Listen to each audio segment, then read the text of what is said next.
sifat. Assalamualaikum warahmatullahi wabarakatuh. Selamat pagi. Semoga kita selalu dalam keadaan sehat walafiat. Pada kesempatan kali ini kita akan masih membahas tentang pewarisan sifat atau hereditas. Kali ini adalah part yang ketiga. Kita akan membahas tentang monohibrid. Ya, kemarin kita sudah mempelajari tentang istilah hereditas ya. Salah satunya ada monohibrid ini ya. Pada kesempatan kali ini kita akan membahas lebih mendalam lebih detail lagi tentang monohibrid ini. Masih ingat monohibrid itu apa? Oke, kita bahas bersama. Jadi, apa itu monohibrid? Monohibrid itu adalah persilangan dengan satu sifat berbeda. Contohnya, ada bunga warna merah disilangkan dengan bunga warna putih, akan menghasilkan bunga berwarna merah. Artinya apa?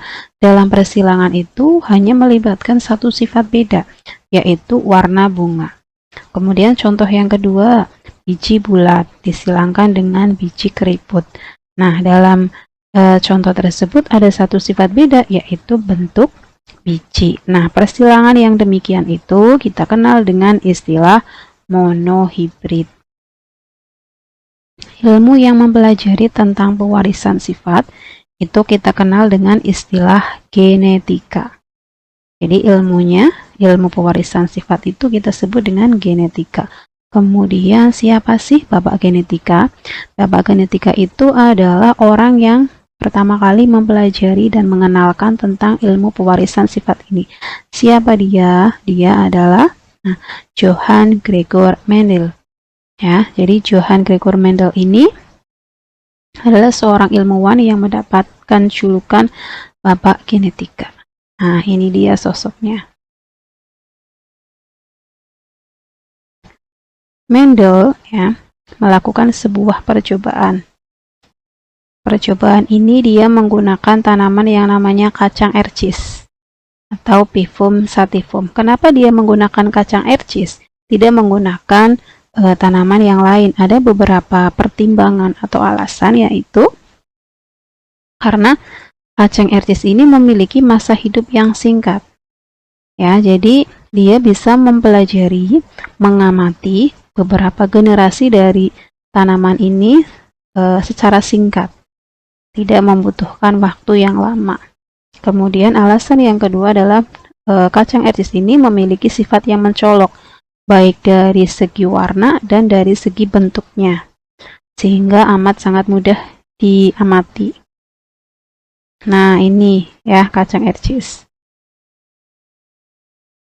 Kemudian dari percobaan Mendel ini, dia terkenal dengan hukum Mendel. Hukum Mendel itu ada dua. Yang pertama, hukum satu Mendel atau sering dikenal dengan istilah hukum segregasi. Ya, hukum segregasi. Pada hukum segregasi ini terjadi segregasi atau pemisahan alel secara bebas. Hukum satu Mendel ini berlaku untuk persilangan monohibrid. Kemudian hukum 2 Mendel atau hukum asortasi. Pada pembentukan gamet, alel mengadakan kombinasi secara bebas. Hukum 2 Mendel ini berlaku untuk persilangan dihibrid. Nah, kita bahas satu persatu. Monohibrid yang tipe dominan resesif. Apa itu? Jadi, misalkan parental 1 atau induk 1, kita kasih simbol P1. Nah, penotipnya atau sifat yang tampak, misalkan ada bunga warna merah disilangkan dengan bunga warna putih. Kemudian genotipnya itu adalah merah M besar, putih M kecil. Maka gametnya adalah M. Karena M besar ini sama, maka kita tulis satu saja. Kemudian M kecil itu juga sama, maka kita tulis salah satu saja.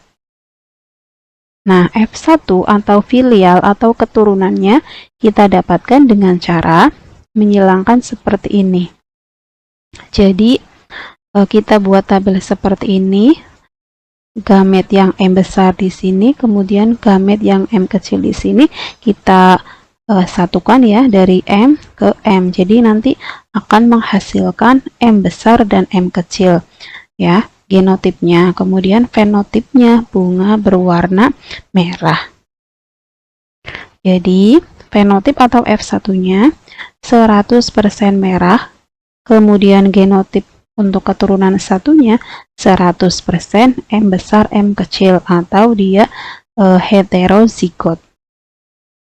Kemudian apabila F1 disilangkan sesamanya, maksudnya disilangkan dengan sesama F1, dengan kata lain kita berlanjut ke P2 atau parental 2 dengan induknya adalah F1 yang tadi M besar dan M kecil. Fenotipnya merah, kemudian genotipnya M besar M kecil, M besar M kecil. Jadi merahnya bergenotip heterozigot, dominan dan resesif, disilangkan sesamanya ya. Gametnya M besar dan M kecil.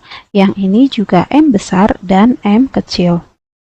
Maka F2-nya kita peroleh dengan cara gamet M besar dan M kecil disilangkan dengan M besar dan M kecil.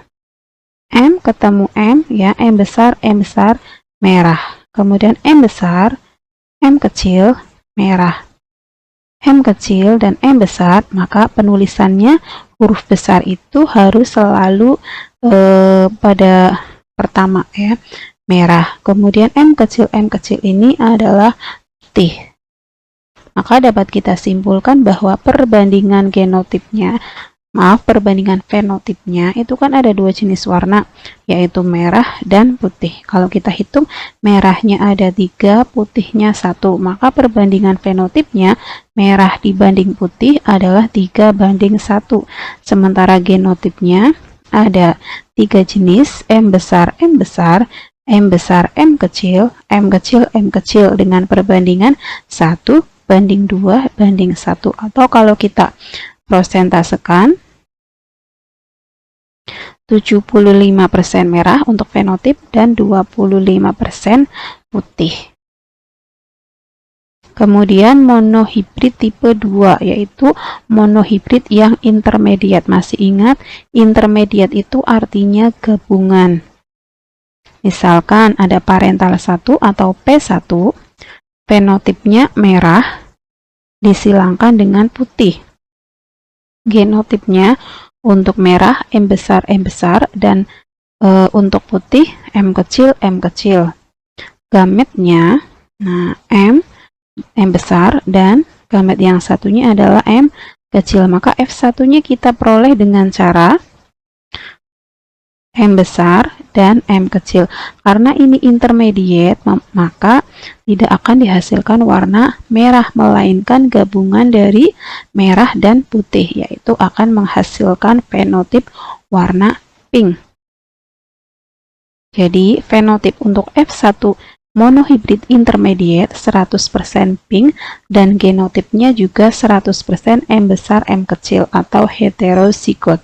Kalau F1 ini disilangkan sesama F1 ya, dengan kata lain fenotip 2 pink disilangkan dengan pink, genotipnya M besar M kecil disilangkan dengan M besar M kecil juga, gametnya M besar dan M kecil ya, demikian juga pink M besar dan M kecil.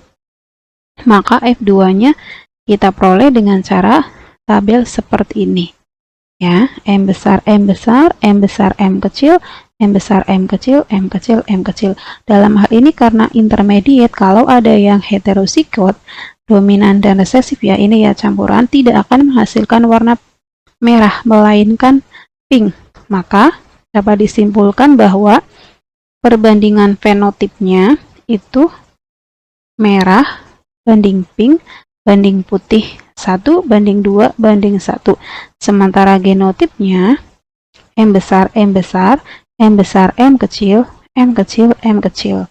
Ya, 1:2:1 atau 25% merah, 50% pink, dan 25% putih. Sekian, semoga bermanfaat. Wassalamualaikum warahmatullahi wabarakatuh.